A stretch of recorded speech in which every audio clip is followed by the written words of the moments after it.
Oh, it's Reverend Hicks, man. Because, folks, I'm fully convinced, like, I'm just fully convinced in my own head that, Bill Hicks was definitely, he was raunchy and everything, yeah. But see, the thing I'm convinced of with Bill Hicks is that, like, he was definitely for the truth, you know. And his last show that he did for it, I believe it was on HBO. I'm pretty sure. Uh, the last show that he did was called Revelations. It was a stage show, and if you can find it on YouTube, you can view it for free. You know, uh, I really believe he understood what was going on with the government, and he really did foresee a day, that we're living in today, which is censorship on a mass level with that you can't believe. Censorship to the point where you can barely, you know, express your views if you're in that certain type of know, in terms of the way stuff works. He saw that day. And Lenny Bruce. Lenny Bruce is the one that's really famous for it. He literally said, there's going to be a day that I'm not even going to be able to do a stage show because it's going to be deemed too offensive. And he was a prophet, definitely. He was one of the first comedians that really, like, even cursed. He stepped out on that limb that's very flimsy, because you don't know what's going to be too much when you're in that business. You're up there on the stage and you're like, well, I want to put on a show for people, I want to be entertaining and all that, but with being entertaining can come being extremely offensive. And that's always been a thing with comedy. Like, am I going to take it am I going to be offensive and deliberately curse and deliberately make fun of different people groups? Am I going to kind of put the dunce cap on a certain group of people and put them in a corner and point the finger and do all this stuff? And you say what you will about comedy that's like that, because my dad, personally, my father was actually a victim of that. My mom and dad went to a Red Fox show, and Red Fox, if you're not familiar with, is it Red Fox? I'm pretty sure that's his name. Yeah, he was on the Jeffersons. He was the old man on the Jeffersons, and they went to one of his shows in Vegas. And he straight up just pointed my dad out and said, it's like, look at this guy, look at this white bread. He literally said that right to my dad, and they had the spotlight on him. And yeah, my dad was very, my mom always said he looked Jewish almost, like he was shorter and stocky, and he kind of, nothing fit him right. But it's that comedy, And we're in that era now. We're in that time that Lenny Bruce talked about, that I really can't. Every time I get on microphone now, like, I love doing this. This is, I think, pretty much what I was born to do, is like a broadcaster type of thing. But my problem is the speech is limited so much now. Because I have a lot of things that I think. I have a lot of things that are on my mind about the world today that I really can't say, because it gets you banned. It just does. You could say that America is the land of the free and the home of the brave and all this awesome stuff that we have been in the past. We have been the shining city on the hill that Reagan talked about. We have been that. Hitler was definitely just, even from a truther standpoint, because that's what I am. I am a truther, even from the standpoint of knowing the truth. Yeah, America did aid that guy in a lot of what happened. That's true. Isn't it crazy? That's the truth. But still, when you understand the actuality that yeah, Hitler was New World Order. He was on their playbook. He was part of the plan, but he took it too far. Like at that point where he was at mentally with Himmler and all of the people that surrounded Himmler with the Thule Society and the Black Sun, okay, that those groups, the pagan Nazi stuff, which is real. You got to look into that. That's some crazy stuff. When you research it, it's really out there. But once he was in that mindset, he had even gone beyond what the New World Order thought was right at the time, because he was saying, okay, you want the guy, you want the AC, you want the Antichrist, I'll give you him. I'll kill every Israelite that I can. So that's what Hitler was. Hitler was a type, of what you would call the Antichrist, the prince that shall come, the guy that only stands for an hour and he's done, because that's how crazy they are. But with this new order, with this comes the new culture. And the new culture is a culture of offense. You must be offended by everything. It's really hard to believe that the Bible is always so correct in everything that it says that's going to come. That's what proves it. Prophecy is what proves the Bible. And why would everybody be offended? Because it's such a weird verse, where Jesus is telling them how it'll be at the time of the second coming. He's telling them what it'll be, and he says that everybody is going to be offended. Like, that's straight from his prediction, his prophecy of the end. You got the earthquakes in diverse places and all that amazing earth change stuff that's so apparent now. You have volcanoes popping off. It's just mad. It's amazing, actually, to see this. This is what all the prophecy people were talking about when I first got there. Back 2011, 2012. With the Mayan stuff, everybody was all worked up about the Mayan calendar. Well, they never said it was just the end of an era, that's all, and not the end. Everybody was saying the end. No, if you actually knew the Mayan prophecy, it was about a new age beginning. That's it. And it is, in my opinion, you could say the kickoff to the tribulation. Because there's been so many earth changes. It's insane what they're finding out about the sun. They actually there's these storms and stuff on the sun. It's like they think they know what that is out there, but they're starting to figure out that, wow, this is way, way beyond anything we could have imagined ever. And that's why you have a lot of scientists now saying, there's a God, man. Like, you just have to get used to the idea that there's a creator in science, because science is starting to see it clearly. Finally, it's like a veil that's been over, like this dark, evil veil that was over science, and science was started by Christians. But this veil of atheism and blindness, that's what it is. This veil of atheistic blindness to everything spiritual, which is ridiculous. I don't understand why science ever embraced that, other than the fact that, well, it has to be testable, repeatable physical activity. Okay, but why are you discounting a force that the majority of the planet has always believed in, which is the spirit?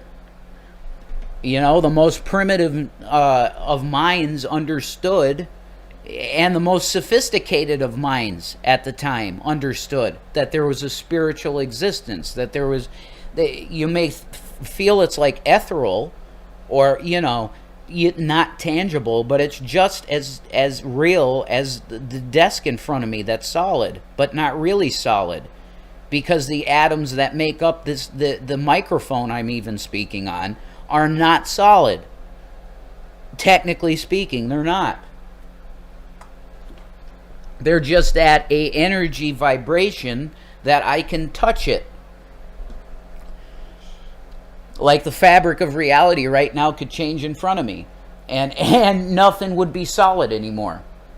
I would just be standing here in some kind of ethereal soup of energy, and it's no longer solid. Like, that's the reality you live in. So what does that mean? It's not scary. It's not something that you should have a knee-jerk reaction of, oh my God, what am I going to do? It's just, oh my God. Yeah, that's right. It's created. Like the world is fake, or feels fake sometimes for a reason, because that's the reality. That it's created. That's the only revelation you get. There's no craziness other than, okay, I have a creator.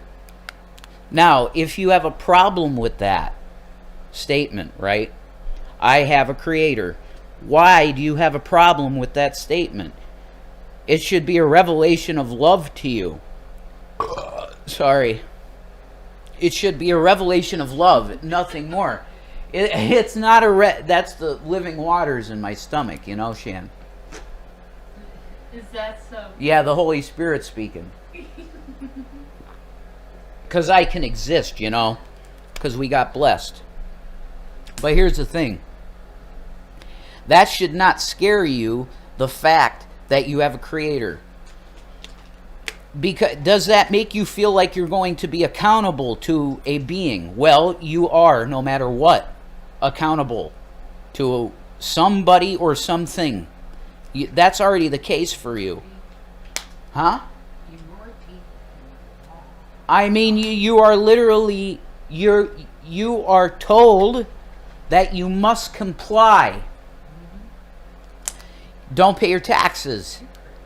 Huh? I said you're pretty. Oh, thanks. But you're already beholden to something, which is called the federal government and taxes.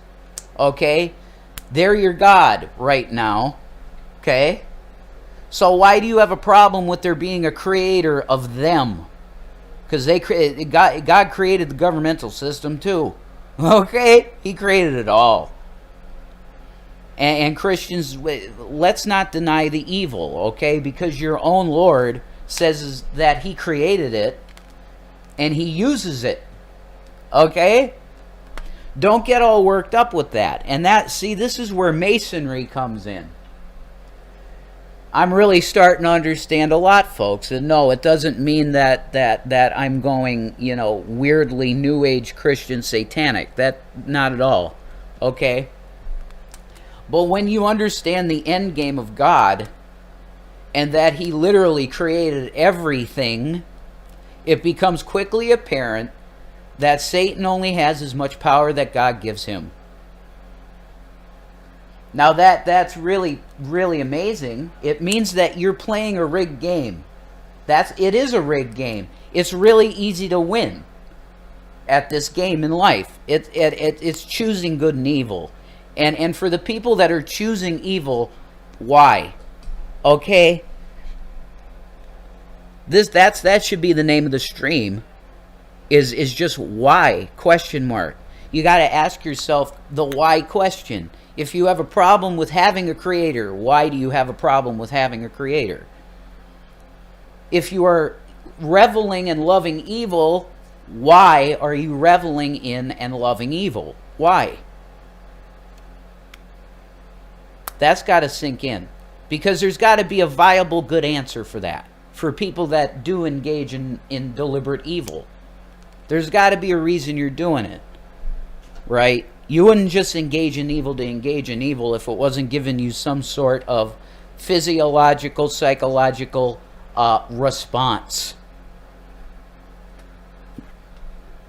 And hence we come to the reason I made the live stream. That was a big opener. How's everybody doing? Anybody here? Boogie Woogie. Red Fox was on Sanford and Son. Ah, thank you for that, Boogie. You're right. You're right. It's Sanford and Son. Thank you. What's going on? Who tried to hurt you? I'll get into it. Xmas is pagan, but people are supposed to celebrate. It's like celebrating your current wife's B-Day, your ex-B-Day. No thanks. Well, the way I see, that's a good point, and Christmas is pagan. December 25th is the birthday of Tammuz. You know, the Christians that are truthers know this stuff. I see Christmas as an innocent way to say, we love Jesus and here's some gifts. It's cute.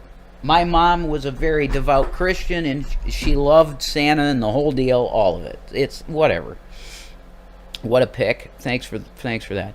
If Christianity is so great, then why did Christians have to threaten to kill people to make them convert? That was never of Christ.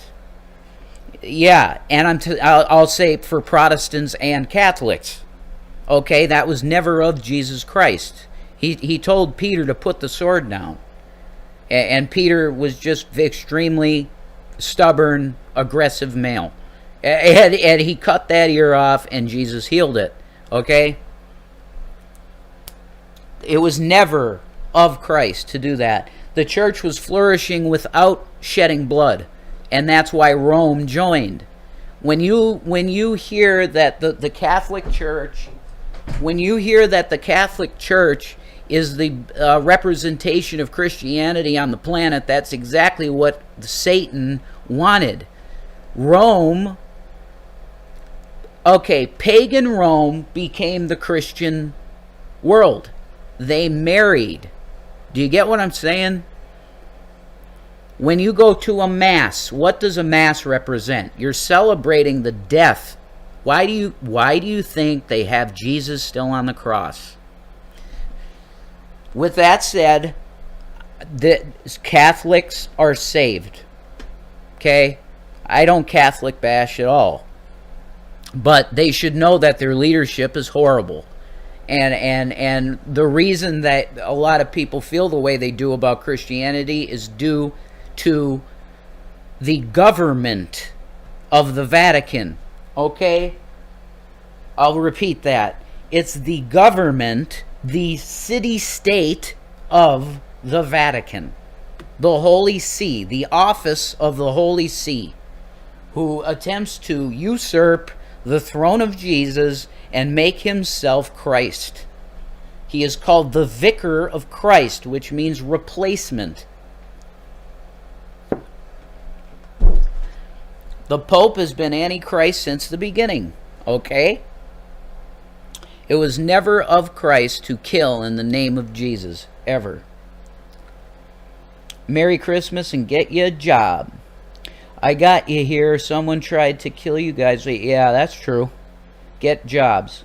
Wow, look at these evil people leaving evil comments toward these poor people during the holidays. Thank you, Quasi-Monkey. Is child neglect evil? Yeah, of course it is. I wish I could delete these evil comments. Cammy lies about leaving YouTube. Why? Scammy. Okay, why are these poor people on Christmas Eve? They have no heart. It's just evil. Well, thank you very much, Quasi-Monkey, and you're correct. It makes no sense to be hating. At any time. You know, there's plenty of reason for me to hate, but Shanny is so good, and she teaches me how to start walking out this journey with trolls, because I didn't really have to deal with that. Been doing what I did. I didn't. I got love from Christians, man.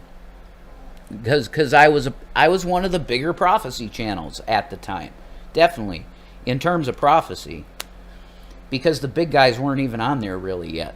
Now they are, and Steve Coelho, well, he's got who knows now? He's probably got 500,000 subs, whatever. They're out there now. But I was one of the bigger prophecy guys on YouTube, and I got love, man. So I had to learn to not be a psychotic and say horrible things to you guys, you know, regardless if you love me or hate me, you know. My bad, quasi-monkey Christmas, get jobs, you bums. YouTube is a job, but you trolls got their channels flagged, and they can't make any money. Thank you, quasi-monkey, very much. Yeah, well, thank you for admitting it's your bad, scammy lies about leaving YouTube. That's probably Sabella. It probably is, yeah. I just don't care about this. Yeah. So, I'm busy with Gap. we came to the reason why I made the live stream. So I'll get that out, and then I'll just leave you guys for the night and bless you, and because I'm blessed, you know. So we're going to the Bible right now, and it's the King James Version, authorized 1611, and we're going to be going to Psalm 11. And Shani gave this to me because, well, she's so amazing on the Bible. It's just like, hey, honey, I need this. And she's like, yep. Huh? Hang on a second.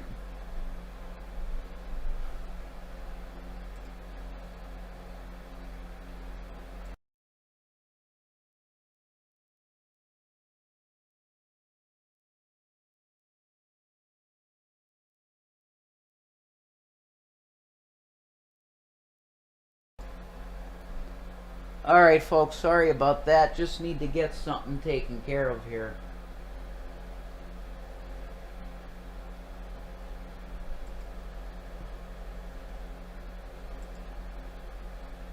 There we go.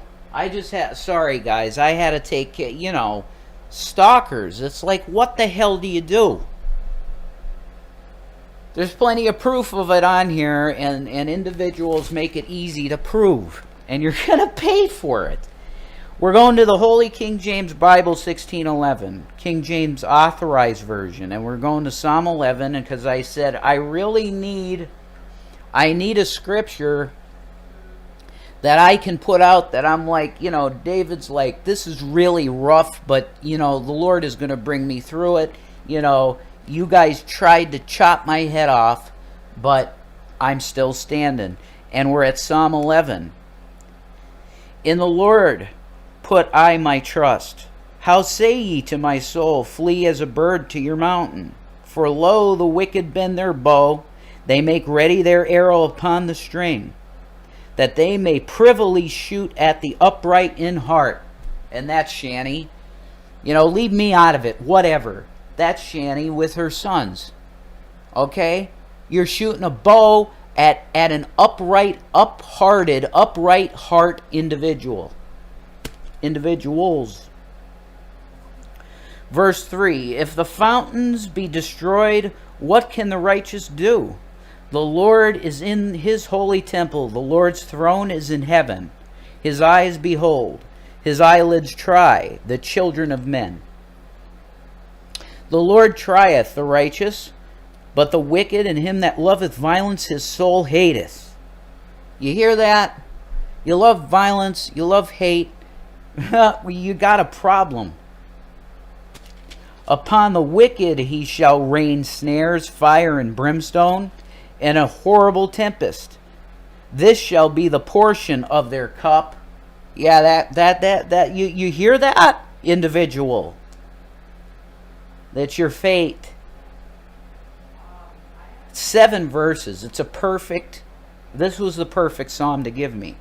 For the righteous Lord loveth righteousness. His countenance doth uphold the upright. And dude, you're not upright. You get what I'm saying? You're already judged. You know, the book closed already for you. Because I don't like giving up on anybody, you know what I mean? I really don't. You know what I mean? Yeah, thank you, Baby Bear Farms. Shani is doing pretty good. Thank you for the continued harassment. You know, it's all evidence, which I love that. It's cha-ching in the future, So the reason I made the live stream is to read you that psalm and understand that I have been in the valley of the shadow of death now. I really understand being in this place, and it's a psychological place. It's mind. And it really is mind over matter. It's over. You'd have to do that. Okay, for Christians that are struggling, that you don't know what the hell is going on, man. You just know that life is being pretty rough at the moment, and you don't know where your next meal's coming from or how you're going to deal with it mentally the next day, because you just got a lot of stuff that's weighing on your soul because you don't know what's going to happen. You got to remember that book is there for a reason. You need to pick that up, because it's going to talk to you in a way that you don't understand until you really experience it. When you read a psalm like that and you've been in this position, you understand. It's almost like a time machine, and it zips you back to the time of David, and you're sitting in that throne with him. You're experiencing the same thing. You're being hated without a cause, being obsessed over, only for basically, I'm thinking, super chats. And the fact that you revel in being evil for some stupid reason. The point of this live stream was to say, yeah, you tried to kill us. And who's you? Well, if you're part of a certain audience, it's you. I'm talking about trolls. I'm talking about people that have hated on two people with two kids, and you have made all of our lives, more importantly the kids, you have made their lives so much exponentially harder than it had to be. So if you're part of a crew that watches certain individuals called reaction channels or drama channels, you are who I'm talking about. You tried to kill us, but we're as strong as we've ever been. In faith, in love with my wife and my children and my Christian friends, we're stronger than we've ever been. You tried to kill us. You failed. Jesus bless y'all.